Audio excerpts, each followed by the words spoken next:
There are two historical things that were done in pinball that caused really huge booms in the market. The first was going to solid state. It happened in the late 70s. Bally started it, and then Williams, Gottlieb, and Stern followed. At that time, we were making games, single-player and two-player games. Very rarely would we ever make a four-player game because it would require an unbelievable number of relays and step-up units and so forth in order to operate. It was almost prohibitive to keep making four-player games. But when we went into solid-state games,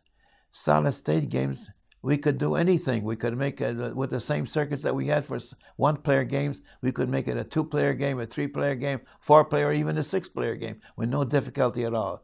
It gave us an opportunity to carry over features from ball to ball as you were playing the games, which we couldn't do in electromechanical games. In a multiplayer game, basically I was starting from scratch with each and every ball. Whatever I had done, if I had come really, really close to finish off a target bank and there was only one target left and the ball drained, well, guess what? Now all 8 are back up and I'm starting all over again on ball 2, ball 3, and so on and so forth. The ability for solid-state games to retain basically memory and recall, that was a remarkable breakthrough because now it meant better efficiencies for the manufacturers. I can basically put in all my design effort and all my time, programming-wise or otherwise, to a rule set that's going to be a single-player game and put it into a four-player.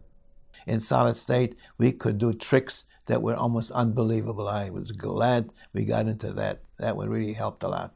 Solid state wiped out mechanical and caused a huge growth boom in the market. All of a sudden, every pinball machine on location was obsolete and was going to be replaced by a solid state machine.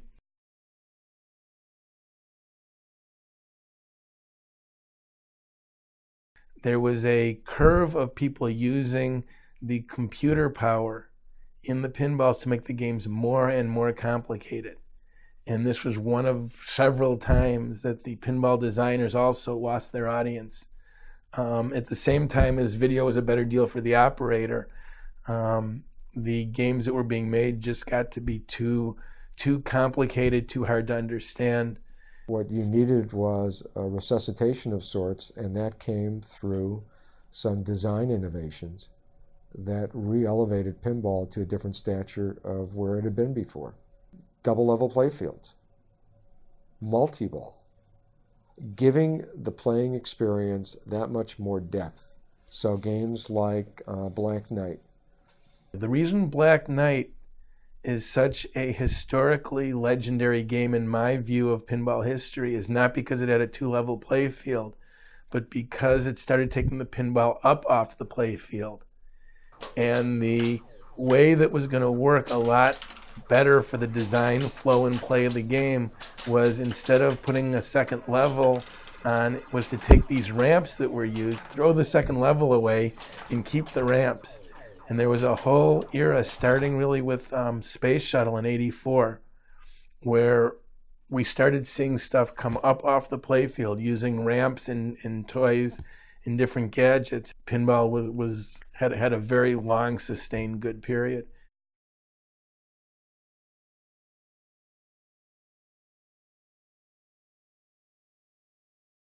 We had introduced something called automatic replay percentaging on that game, where at the beginning, if the players were too good, the game's percentage, the number of points to get a replay would go up.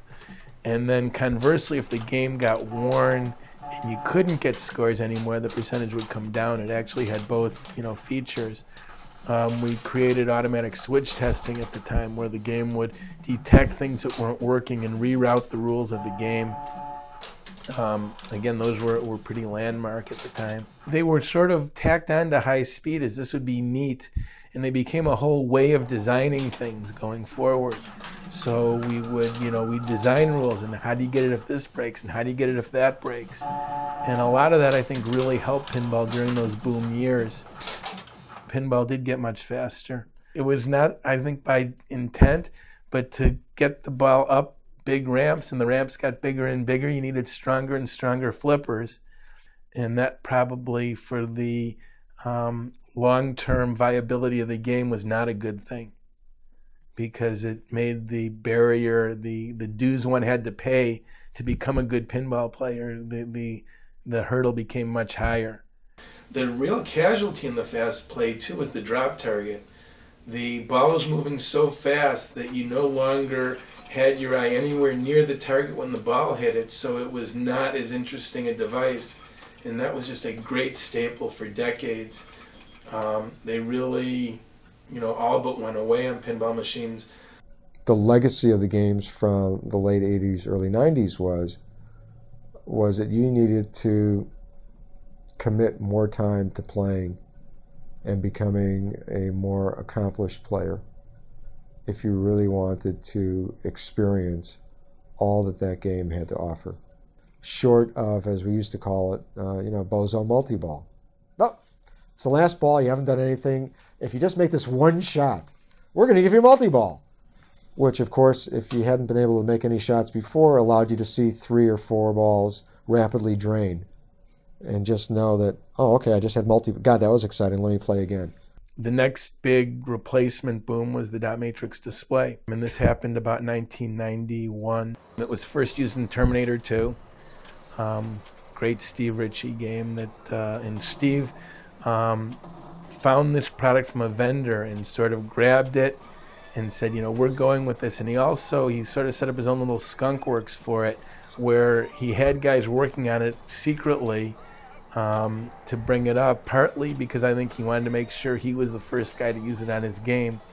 Also, partly, I think he believed that it was going to be about $100 add-on cost, which was something very hard to absorb given the margins in our business. And I think that he felt that if he brought it to life and presented his game with the dot matrix display, he'd have a better case to actually get the powers that be to give it their approval. Data East actually put Checkpoint, their first game, out ahead of the Williams Terminator. So while Steve was, adamant to be the first, just the way timing worked, it came a little later. It made all the pinball machines that had come out before it look old. So if you were an operator and you had games on location that were the old variety, the players looked at them and said, I want to see the new games, I don't want to see the old games. So we sold a lot of games. And what it also did is it also allowed the people who weren't playing the game but were watching a little more entertainment, which is always kind of a secondary goal for pinball design. You want to make the game look interesting enough to people who aren't playing that they'll want to come over and try playing it too.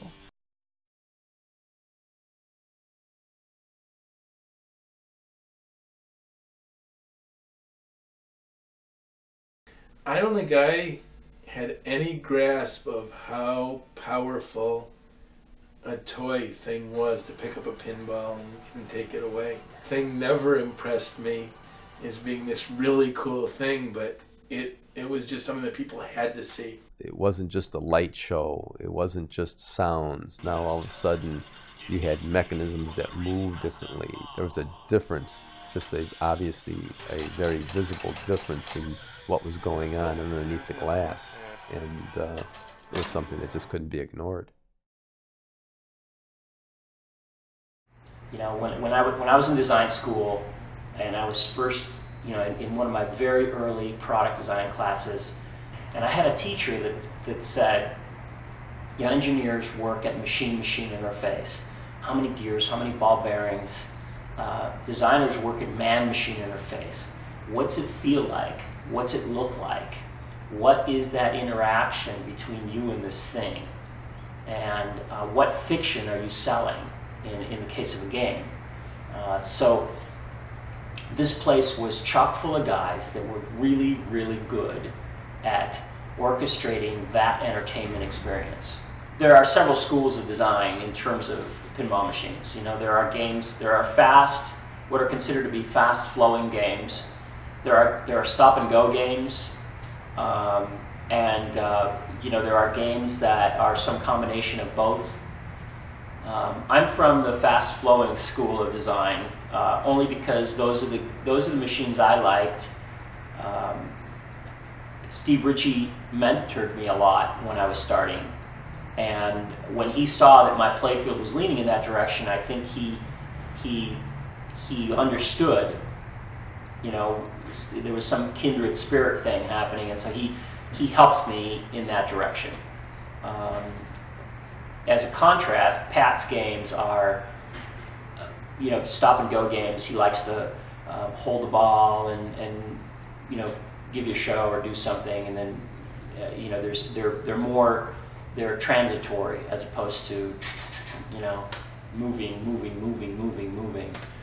As much of what happens in a good pinball machine, in my mind, is what happens when you miss what you're flipping at as when you hit what you're flipping at. And so if when you miss what you're flipping at, you still manage to hit something, and it feels like you got something anyway, you can turn to your friends and go, I meant to do that, right? I meant to do that. Whereas in a bad pinball machine, if you flip and there's nothing there for you to hit but a wall or a post or something hideous, then you turn to your friends and they laugh at you. They go, ah, you missed. You meant to shoot for the other thing. And so, and also what happens, here's another thing most people don't understand. When you're designing the layout of a game, what happens when you do hit something? After I hit this thing, where does the ball go? Okay, I can't have it just come back in your face and kill you. Okay, I have to make sure that what you've done feels supportive and pleasant and all those other things. It's a little different now, but at Williams, the theme of a pinball machine was left entirely or almost entirely up to the game designer. When I first started at Williams, you didn't really even convince management at all. They sort of trusted you. They'd say, okay, well, you're going to do that, fine, go ahead, do it, you know. They'd ask questions. They'd say, well, how's that going to be cool, or what are you going to do? But, you know, there was no, you know, process that you had to go through to convince people that what you were doing was cool. You know, it was a we pay you a lot of money, we trust that you're going to make us money, so go do something. Pinball is inherently sort of an abstract device. We used to laugh because there's a guy in the business that once went up to Steve and asked him in high speed, he just got done playing Steve's high speed pinball, and he said to Steve, so Steve, I'm trying to understand, am I the ball? and Steve said, you know, to this day we laugh about, you know, are you the ball? You know? And so pinball is inherently an abstract device, right? And my vision, at least the way I like to do it, is I like to try to take some of that abstract out. I like the entire thing to be this comprehensive, theme consistent throughout world. Once I get the major objects that I want in a game, and once I've developed a rough idea of where we're going with the playfield itself, we then start model building. And we start building models of the toys that are going in the game, example, Things Hand. And we also begin building what are called whitewoods of the game. A whitewood is simply a piece of wood with no art on it, which is why it's called a whitewood, which is the playfield that we're trying to model after I've designed it. And so we go through an iterative process of, we put together a playfield, we physically build one, we flip at it, we invariably scream at it as being hopeless, and I begin to modify what it is I've designed at that point. Now, at the same time, the software group is there, and the software group takes those whitewoods and they begin programming the game with you. Something needs to choreograph all of the blinky lights and the coils firing and sound effects. When a ball hits a target, something happens. Something has to make that happen and make it all happen together. The software also is what tells the story or guides the player through the story as they do this or that. Software also does things for operators. You know, it collects stats for, you know, ball time and game time and how much money the game has made. And the software is also responsible for making sure the game doesn't catch fire. You know, if something goes wrong, like if a ball settles on a switch that's supposed to activate a magnet, you know, the software should be smart enough not to leave that magnet turned on as long as the ball is on the switch. So while the software group and I are working on the rule set, how do I build a rule set that's a reward rule set? That I'm doing something, and I feel like I'm doing better. How is there sort of a punishment for me doing bad, you know, that wants me to do better? How is it that if I'm just flailing at the game still manages to give me something that doesn't make me feel like a total loser? For my own case, the thing we first work on in a game is always multi-ball, because to me, multi-ball is the cornerstone of a pinball machine. It's the reason why the average person walks up to a game and wants to play.